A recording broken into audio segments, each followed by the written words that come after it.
सीता जी उसी धरती के थी, रामायण में जो उद्धृत है राम की पत्नी, तो वहाँ से मिथिला राज्य था। और उस समय की बात आप सोचिए कि अयोध्या से राम चल के वहाँ गए और वहाँ कितनी समृद्धि रही होगी, और वो आज मिथिला दरिद्रता के करीब पर है। देश भर में के जो ब्राह्मण जो समुदाय के जो लोग होते हैं वो छोटी जाति को मतलब देखना पसंद नहीं करते अपने घर में भी। आज भी गांव में होता है, अगर मिथिलांचल में चले जाएंगे गांव में तो जो छोटी जाति के लोग होते हैं उन्हें घर में नहीं लाया जाता, या मंदिर, उनके घर का जो मंदिर होता है वहाँ जाने नहीं दिया जाता है। इस मुद्दे को आप कैसे देख रहे हैं? आप ब्राह्मणों को कैसे नकार सकते हैं? ऋग्वेद, सामवेद, यजुर्वेद, अथर्ववेद सब का निर्माता है कौन? आप देखिए भारत की राजनीति भी देखेंगे तो उसमें भी ब्राह्मण की भूमिका जबरदस्त रही है। ब्राह्मणों ने काम किया है, जिन लोगों ने काम किया। एक बार शायद सीएम कौन थे बिहार में, तो उन्होंने कहा कि आपकी जाति, किसी पत्रकार ने पूछा कि साहब आपकी जाति के लोग हर जगह IAS IPS हैं, तो उन्होंने कहा कि मेरी जाति के लोग जब कम्पीट करते हैं तो वही IAS IPS होंगे ना। उनकी सोच का परिणाम है कि मिथिला को ऐसे ही छोड़ दिया गया। मिथिला को हीन दृष्टिकोण से देखा गया, मिथिला को बहुत पीछे छोड़ दिया गया। 10 करोड़ का पॉपुलेशन होने के बावजूद भी मिथिला राज्य के रूप में स्थापित नहीं होने दिया गया है। पूरे बिहार में है बाढ़ की समस्या? नहीं, मिथिला में कुछ ज्यादा ही है। सबसे ज्यादा माइग्रेशन मिथिला के लोगों का ही है। नमस्कार, स्वागत है आपका हमारे चैनल पर। मैं निशा झा इस वक्त जंतर मंतर पर मौजूद हूँ। मेरे साथ अंजनी कुमार जी मौजूद है और आप मेरे आसपास देख सकते हैं आंदोलन चल रहा है। यहाँ मांग चल रही है कि मिथिला वासी जो है, मिथिलांचल है, उस अलग राज्य की मांग कर रहे हैं मिथिला वासी। आप देख सकते हैं पृथक मिथिला राज्य लेल विशाल धरना प्रदर्शन जंतर मंतर पर चल रहा है। तो हमारे साथ अंजनी कुमार है, इनसे हम बात करते हैं कि सरकार ने अभी तक आपकी मांगे क्यों नहीं सुनिए। हमारे एरिया के नेता लोग सोए हुए हैं। मिथिला के जो नेता लोग हैं वो मिथिला का उत्थान नहीं चाहते हैं। सबसे दुर्भाग्य की बात यही है, लोकसभा में भी होते हैं हमारे मिथिला, लोकसभा में भी वो जाते हैं, फिर भी ये आवाज़ नहीं उठाते। पुराने नेताओं में भोगेंद्र झा जी थे और भी कई लोग थे, उन लोगों ने आवाज़ कभी उठाई थी। 10 करोड़ का पॉपुलेशन होने के बावजूद भी मिथिला राज्य के रूप में स्थापित नहीं होने दिया गया है। ये अब दुर्भाग्य की बात है। अब इसके लिए आंदोलन हम लोग कर रहे हैं। मेरी पृष्ठभूमि तो कलाकार की है। मेरी शुरुआत भी मैला अंचल धारावाहिक से हुई थी। अंजनी जी, मेरा तो सवाल ये है कि आप लोगों की अलग मांग क्यों है? मिथिला राज्य की मांग क्यों कर रहे हैं आप लोग? अभी मैंने भाषण जो दिया, जब मैं बॉम्बे से गांव जाता था तो मैं देखता था कि हमारे एरिया में हर तरह की असुविधाएं हैं। आर्थिक पलायन भी है, इंडस्ट्रीज नहीं है, कोई डेवलपमेंट नहीं हो पाया। देश दुनिया में जो मैं देखता रहा उसकी तुलना में हमारा गांव, हमारा एरिया बहुत पिछड़ा हुआ है। बाढ़ की समस्या ज्यों की त्यों पड़ी हुई है, जबकि आज़ादी के वक्त से भी बाढ़ है ही, अस्थिर है बाढ़। तो वो बाढ़ जो है वो शुरू से ही चली आ रही है समस्या। आज़ादी के 75 साल होने के बावजूद भी बाढ़ की समस्या को दूर नहीं पूरे बिहार में है बाढ़ की समस्या? नहीं, मिथिला में कुछ ज़्यादा ही है। अच्छा, मिथिला में ज़्यादा है। और पलायन, मिथिला के लोग आपको पूरे विश्व में मिल जाएंगे जी। पढ़े लिखे लोग और मजदूर तबके के, दो तरह का जो है इम्बैलेंस है, बहुत बड़ा डिफरेंस है। आपको IAS IPS भी मिलेंगे, हर क्षेत्र में मिलेंगे, कामयाब और नाकामयाब दोनों जी। माइग्रेशन जो है वो मेरे दिमाग को झकझोर दिया जी। जैसे कि हर चीज़ के लिए आपको गांव छोड़ के बाहर जाना पड़ता है, हर चीज़ के लिए रोजी रोटी की तलाश में बाहर भटकना पड़ता है। आज दिल्ली में ही आप देखेंगे तो आप ढूंढेंगे एक मिलेगा 1 लाख।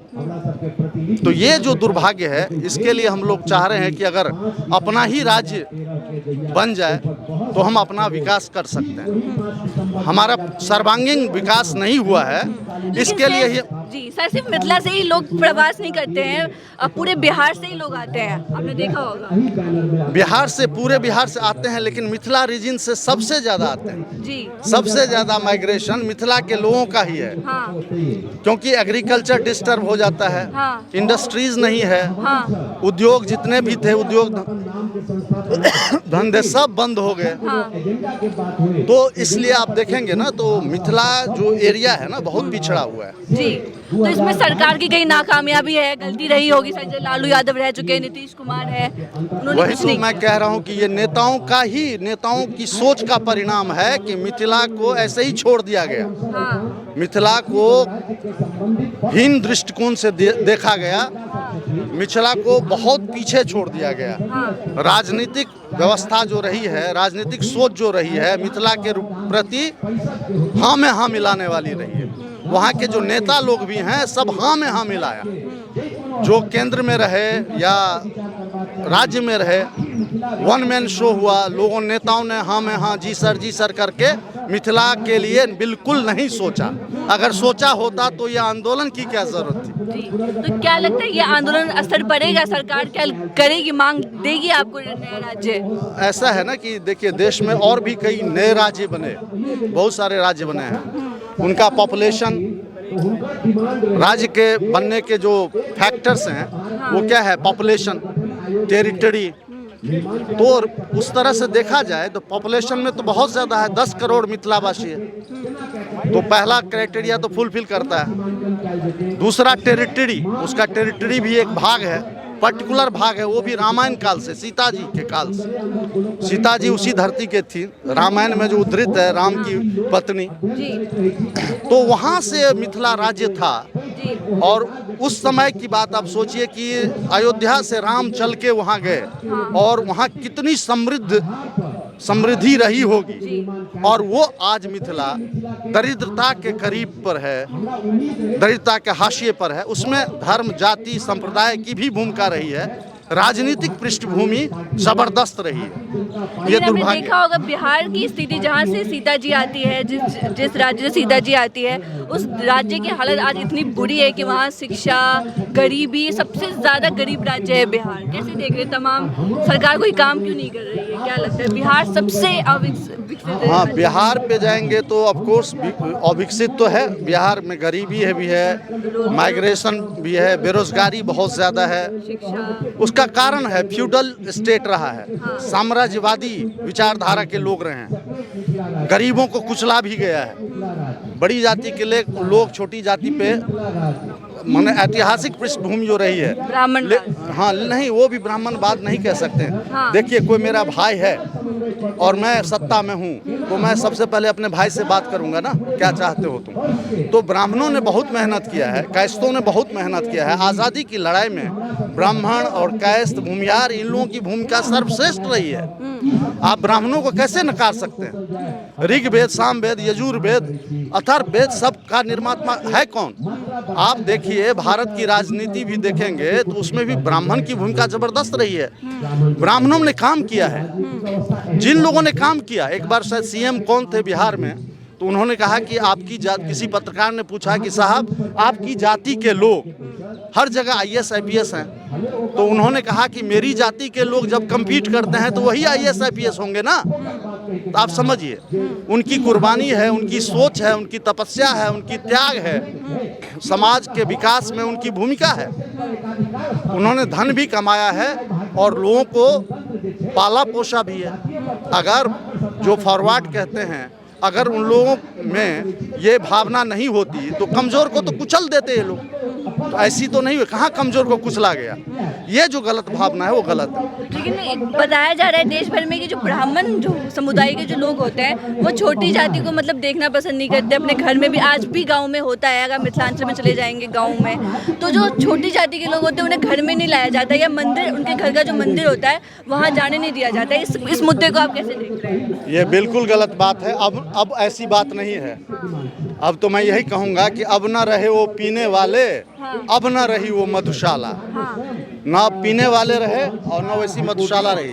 अब व्यवस्था बिल्कुल बदल चुकी है। अब एक जैसी भावना है, कोई भेद नहीं है। ब्राह्मण में, चमार में, डोम में, दुसाध में, कायस्थ में, किसी में कोई ऐसा मतभेद नहीं है। ये गलत बात है, सिर्फ लोगों ने दिल में बिठाया हुआ है। अपोजिशन जैसे मिथिला राज्य के में जो अभी मैंने एक बात कही कि सारे जो धर्म और समुदाय और जाति के लोग हैं सबको आगे आना चाहिए। ये भावना नहीं रखनी चाहिए कि ये ब्राह्मणों कहा जाता है बिहार में सबसे ज्यादा जातिवाद है, इसलिए बिहार का आज तक विकास नहीं हो पाया है।